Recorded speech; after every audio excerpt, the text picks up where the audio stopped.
आज है 25 अगस्त सन 2023 और आज बीपीएससी टीचर रिक्रूटमेंट एग्जाम सन 2023 हुआ है, जिसमें पूछे गए उर्दू की पहली शिफ्ट की आंसर की आज हम लोग डिस्कस करेंगे।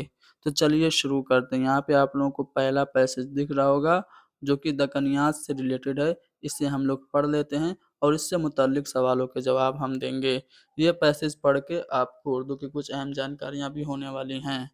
वजह मुल्ला वजह की बात हो रही है। दक्कनी ज़बान का मुमताज़ शायर और नस्र निगार था। इन्होंने उर्दू की पहली नस्री किताब सबरस लिखी थी और इन्होंने मशहूर मसनवी भी लिखी थी जिसका नाम क्या था? कुतुब मुस्तरी। वह मोहम्मद कुली कुतुब शाह का दरबारी शायर था। इसने कुतुब मुस्तरी लिखी। कब लिखी थी? तो 1018 हिजरी में। इसमें कुली कुतुब शाह और भागमती के इश्क की दास्तान मौजूद है। यानी कि जो कुतुब मुश्तरी का मौजू है वो क्या है? कुली कुतुब शाह और भागमती के इश्क की दास्तान। इसकी अहमियत इस लिहाज से भी ज़्यादा है कि ये दक्कन की पहली तबज़ात मसनवी है। तो दक्कनी की पहली तबज़ात मसनवी कौन? तो कुतुब मुश्तरी। ये मसनवी वजही ने 12 दिनों में मुकम्मल की थी। मसनवी की इब्तिदा जो होती है वो हमद से होती है। हमद, मुनाजात, नात, ज़िक्र मेराज और मनकबत के बाद वजही दर सिफत इश्क गोयद का उन्वान कायम करता है। उसके बाद उसने शेर की खूबियों पर रोशनी डाली है। इसके बाद इब्राहिम कुतुब शाह की मदह में भी शेर कहे। किसकी शान में? इब्राहिम कुतुब शाह के, जिसमें बादशाह के शुजात और अदल की तारीफ की गई है। अब आते हैं इससे रिलेटेड सवालात को देखते हैं। वजह किसके दरबार से वाबस्ता था? तो मोहम्मद कुली कुतुब शाह के दरबार से वाबस्ता था। आगे कहा जा रहा है कि कुतुब मुश्तरी जो उसने लिखी थी, कब लिखी थी? तो 1018 हिजरी में लिखी थी। अगले सवाल में कुतुब मुश्तरी के बारे में कौन सा ख्याल दुरुस्त है, ये पूछा जा रहा है। तो ये दक्कन की पहली तबाजाद मसनवी है। ठीक है, तो यहाँ पे ऑप्शन नंबर जो सी होगा वो करेक्ट होगा। कुतुब मुश्तरी का आगाज़ किससे होता है? तो कुतुब मुश्तरी का जो आगाज़ होता है वो हम्द से होता है, मुनाजात से नहीं होता है, मनकबत से नहीं होता है, कुली कुतुब शाह की मदद से नहीं होता है। यानी कि हस्बे बाला में से कोई नहीं। जो ई वाला ऑप्शन है ना वो हमारा दुरुस्त होगा। अगले सवाल में पूछा जा रहा है कि कुतुब मुश्तरी में किस बादशाह की मदद की गई है? तो इब्राहिम कुतुब शाह की मदह की गई है, तारीफ बयान की गई है। क्वेश्चन नंबर 131 के लिए एक और पैसेज आपको पढ़ना पड़ेगा। चलिए पढ़ते हैं। लोग हमेशा इस खोज में लगे रहते हैं कि ज़िंदगी बड़े-बड़े कामों के लिए काम में लाएँ, लेकिन नहीं जानते कि यहाँ सबसे बड़ा काम खुद ज़िंदगी है, यानी ज़िंदगी को हँसी-खुशी काट देना। यहाँ इससे ज़्यादा सहल काम कोई नहीं हुआ कि मर जाइए और इससे ज़्यादा मुश्किल काम कोई नहीं हुआ कि ज़िंदा रहिए। यानी सबसे मुश्किल काम क्या है? ज़िंदा रहना। सबसे आसान काम मर जाना। तो जिसने ये मुश्किल हल कर ली उसने ज़िंदगी का सबसे बड़ा काम अंजाम दिया। चीनियों ने ज़िंदगी के मसले को दूसरी कौमों से बेहतर समझा। एक पुरानी चीनी मकूले में सवाल किया गया था कि सबसे ज़्यादा दानिशमंद कौन है? फिर जवाब दिया गया, जो सबसे ज़्यादा खुश रहता है। यानी सबसे ज़्यादा दानिशमंद कौन? जो सबसे ज़्यादा खुश रहे। और इसमें शक नहीं, ये बिल्कुल सच है कि अगर आपने यहाँ हर हाल में खुश रहने का हुनर सीख लिया तो यकीन कीजिए ज़िंदगी का सबसे बड़ा काम सीख लिया। अब इसके बाद अब इसके बाद इस सवाल की गुंजाइश नहीं रही कि आपने और क्या-क्या सीखा। खुद भी खुश रहें, दूसरों से कहते रहें कि वो अपने चेहरे को गमगीन ना बनाएँ। हमारी ज़िंदगी एक आईना खाना है, यहाँ हर चेहरे का अक्स दूसरों पे पड़ता है। यहाँ हमारी कोई बात भी हमारी नहीं, यहाँ हमारी कोई बात भी हमारी नहीं। ये पैसेज हमने पढ़ा। अब देखिए दुनिया का सबसे बड़ा काम क्या है? ज़िंदगी को हँसी-खुशी गुज़ारना। उसके बाद पूछा गया है कि किसने बेहतर ज़िंदगी के मसले को दूसरी कौमों से बेहतर तरीके से समझा? तो चीनियों ने। अगले सवाल में पूछा गया सबसे ज़्यादा दानिशमंद किसे कहा गया? तो वो जो सबसे ज़्यादा खुश रहे, सबसे ज़्यादा दानिशमंद है। हर हाल में खुश रहने का हुनर सीख लेने से क्या होता है? तो जिसने हर हाल में खुश रहने का हुनर सीख लिया, उसने सब काम कर लिया। तो सब काम कोई भी ऑप्शन नहीं है, यानी कि हम यहाँ पे डी वाला जो ऑप्शन है, सॉरी ई वाला जो ऑप्शन है उसे हम चूज़ करेंगे, यानी हस्ब वाला में से कोई नहीं। आगे बढ़ते हैं अगले सवाल पे, हमारी ज़िंदगी को आईना खाना क्यों करार दिया गया है? तो आपने पैसेज पढ़ा होगा, तो साफ-साफ यहाँ पे आपको पैसेज में लिखा है कि यहाँ हर चेहरे का अक्स दूसरे पे पड़ता है। यही वजह है कि हमारी ज़िंदगी एक आईना खाना है। तो हर चेहरे का अक्स दूसरे पे पड़ता है, इसीलिए हमारी ज़िंदगी एक आईना खाना है। तो यहाँ पे जो ऑप्शन नंबर सी होगा वो सही होगा कि हमारी ज़िंदगी एक आईना खाना है, क्योंकि यहाँ हर चेहरे का अक्स दूसरों पे पड़ता है। ऑप्शन सी हमारा करेक्ट होगा। एक रोज़ का वाकया है, अज़हर तीसरा इक़्तिबास पढ़ रहा हूँ।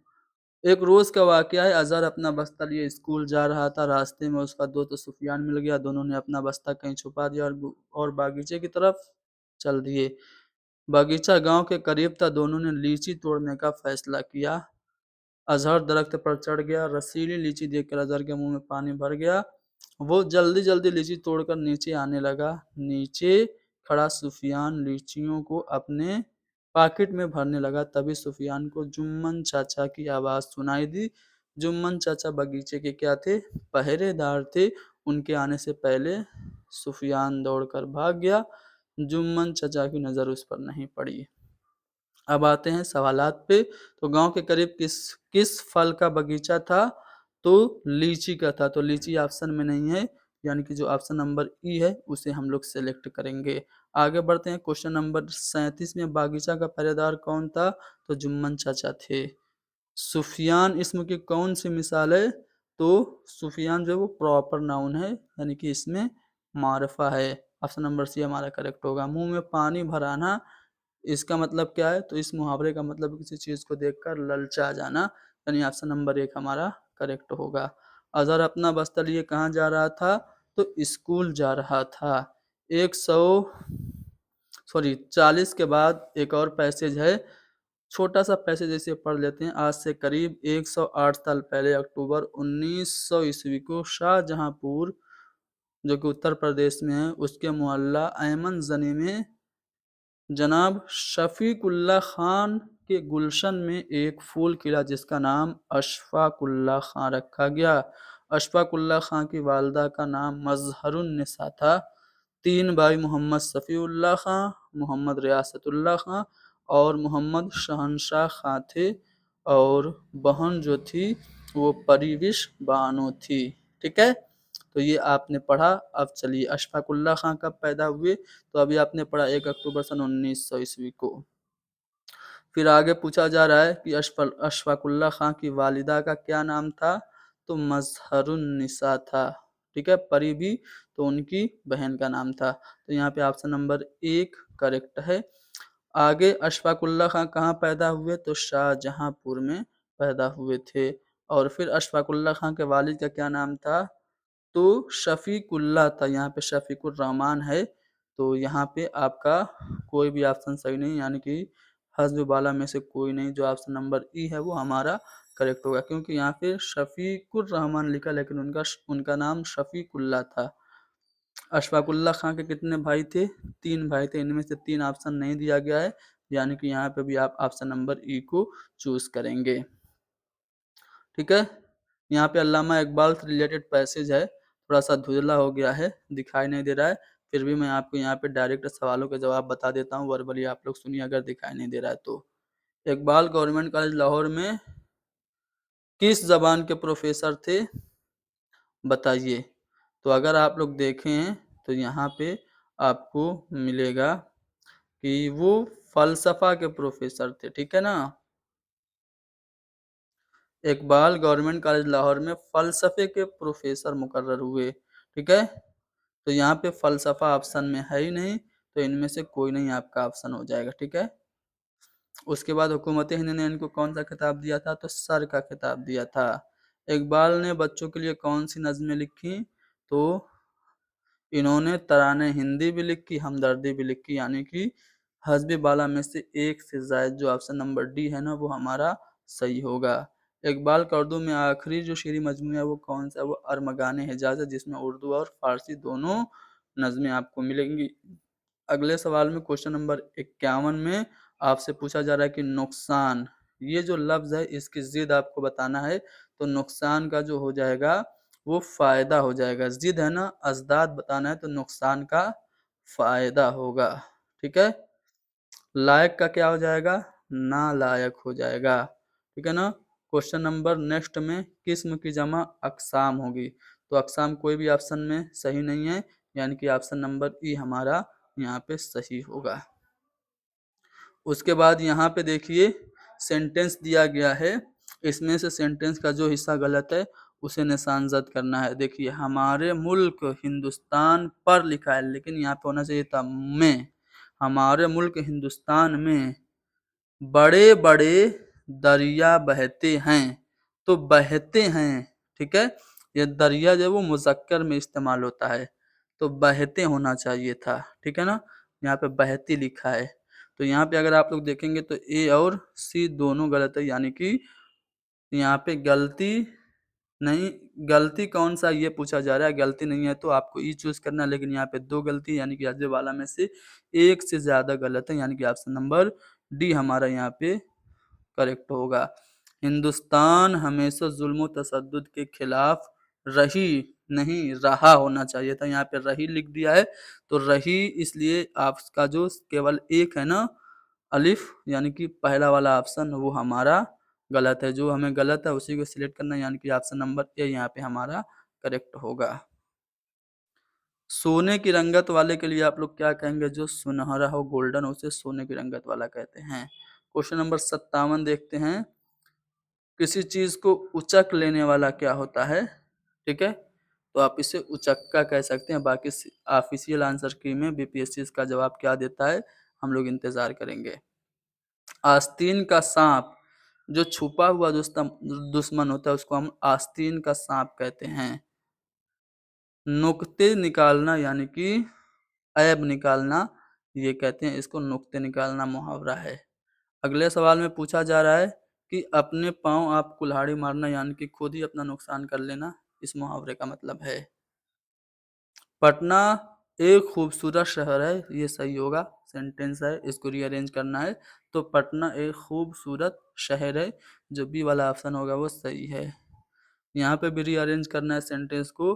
तो सुबह जल्दी उठा करो, तो सुबह जल्दी उठा करो पहला वाला ऑप्शन हमारा करेक्ट होगा।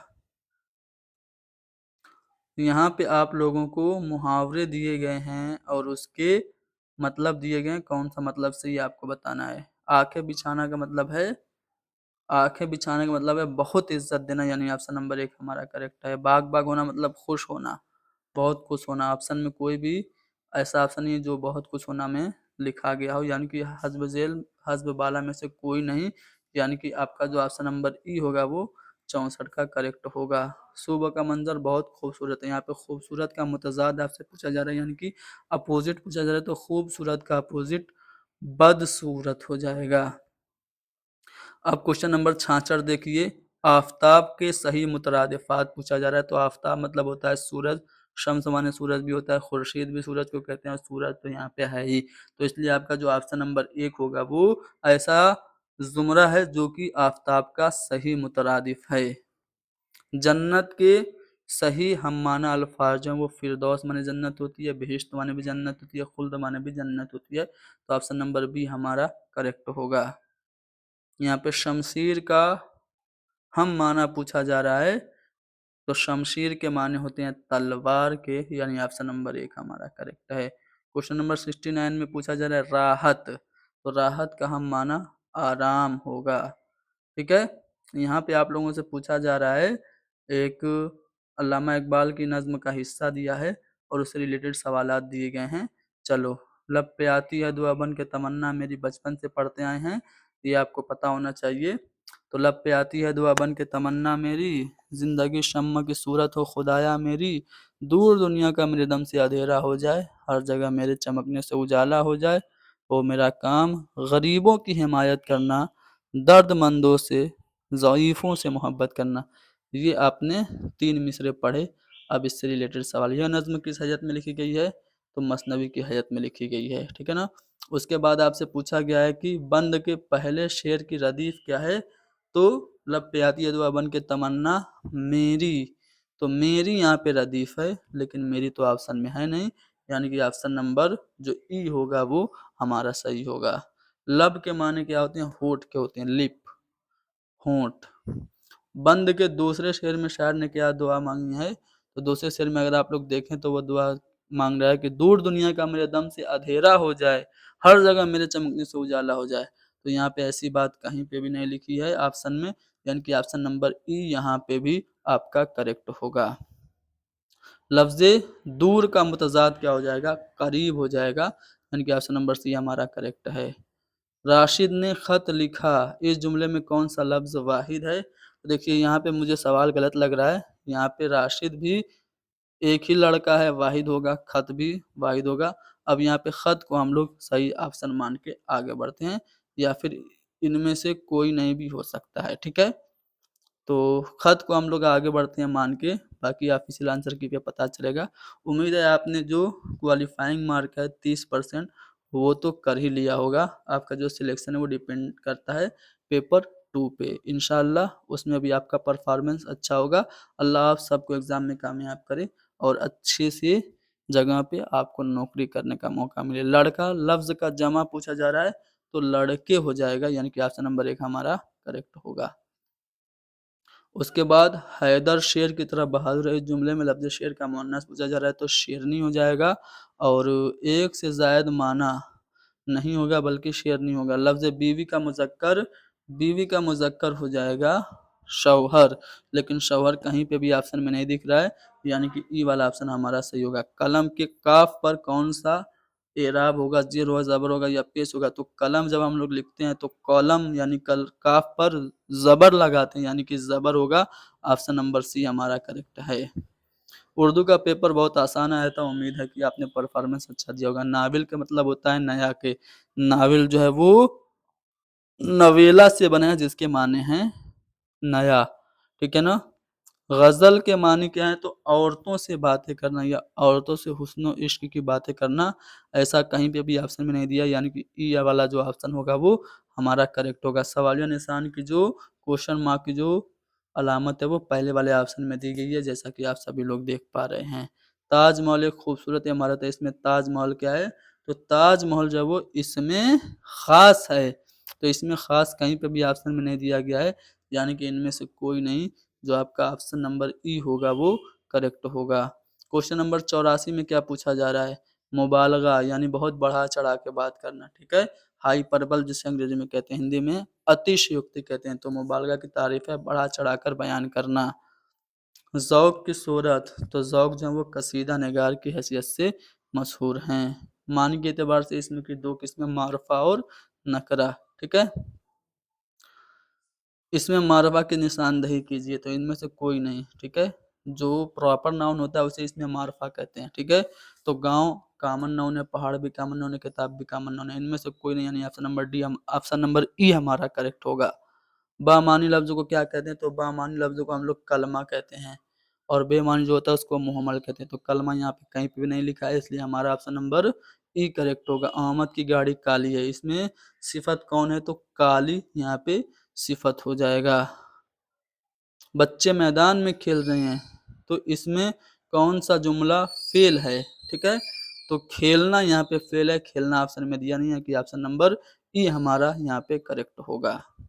क्वेश्चन नंबर 91 में पूछा जा रहा है कदीम की ज़िद, तो कदीम की ज़िद जदीद होगी, यानी ऑप्शन नंबर सी हमारा करेक्ट है। लफ्ज़ की किस्में हैं, लफ्ज़ की 2 किस्में मुरक्कब और मुफ़रद, यानी कि ऑप्शन नंबर ए हमारा कई सही होगा। हरफ़े मुरक्कब की मिसाल क्या है? तो यहाँ पे जो फ़े है ना, इसमें पे और हे मिलके बना है फ़े, यानी कि संयुक्त अक्षर इसे आप कह सकते हैं, यानी कि मुरक्कब है, यानी कि ऑप्शन नंबर ए हमारा करेक्ट होगा। शायर शेर की जमा, तो शेर की जमा अशआर होगी, ऑप्शन नंबर सी हमारा सही है। और वो लोग काम कर रहे हैं, ये जुमला कौन से ज़माने को बयान करता है? तो वो काम कर रहे थे हैं, ठीक है? वो लोग काम कर रहे थे, यानी कि माज़ी है, ठीक है ना? अगले सवाल में कौन सी जबान ऐसी है जिसके मानी लश्कर के हैं? तो उर्दू तुर्की जबान का लफ्ज है जिसके मानी लश्कर के हैं। और हमद में किसकी बड़ाई की जाती है? तो हमद में खुदा पाक जल्ल जलालहू की हमद बयान की जाती है, यानी ऑप्शन नंबर सी हमारा करेक्ट होगा। उसके बाद आपसे उर्दू ज़बान की शेरी सिन्फ गज़ल है, तो इस जुमला में गलत लफ्ज़ की निशानदेही करना है। तो गज़ल जो होगा ना वो आपका गलत होगा, ठीक है। तो गज़ल इस तरह से लिखा जाएगा जबकि लिखा है इस तरह से, यानी कि इनमें से ऐसा कोई एक ऑप्शन नहीं है जिसमें सिर्फ गज़ल के बारे में कहा गया हो, ठीक है। तो बाकी उर्दू भी सही है, ज़बान भी सही है, की भी सही है, शेरी सिन्फ भी सही है, ठीक है। लेकिन सिर्फ गजल गलत है, गजल लिख दिया गजल ऐसे, हालांकि होना चाहिए था गजल ऐसे, ठीक है। तो गजल ऐसे होना चाहिए था। तो अगर आप लोग देखेंगे तो ये एक ऐसा सवाल है जिसके जिसके लिए सबको कॉमन नंबर मिलना चाहिए क्योंकि ये सवाल ही गलत है, ठीक है ना। गलत लफ्ज की निशानदेही करनी है, गलत लफ्ज गजल है और गजल यहाँ पे ऑप्शन में दिया नहीं है। अगर आप एक से ज्यादा करेंगे तब भी गलत होगा क्योंकि एक ही गलत है, इनमें से कोई नहीं कहेंगे तब भी गलत होगा क्योंकि गजल गलत है, ठीक है। ये तीनों तो ऑप्शन है नहीं। तो 98 एक ऐसा सवाल है जो कि ऑब्जेक्शनेबल है। दोस्त का मुतरादिफ दोस्त का मुतरादिफ होता है रफीक। रफीक मतलब होता है दोस्त। आग बगूला होना मुहावरे का मतलब है बहुत गुस्सा होना, यानी बहुत खफा होना, यानी कि ऑप्शन नंबर बी हमारा करेक्ट है। तो हमने बीपीएससी में उर्दू में जो 75 क्वेश्चन पूछे गए थे उन्हें हल किया। उम्मीद करते हैं कि ये सवालात आप लोगों को पसंद आए होंगे। उम्मीद है इनमें आपका परफॉर्मेंस बहुत अच्छा हुआ होगा। क्लास को लाइक कीजिए, शेयर कीजिए, हैदरी स्टडी पॉइंट को ज़रूर सब्सक्राइब कीजिए। Thank you very much.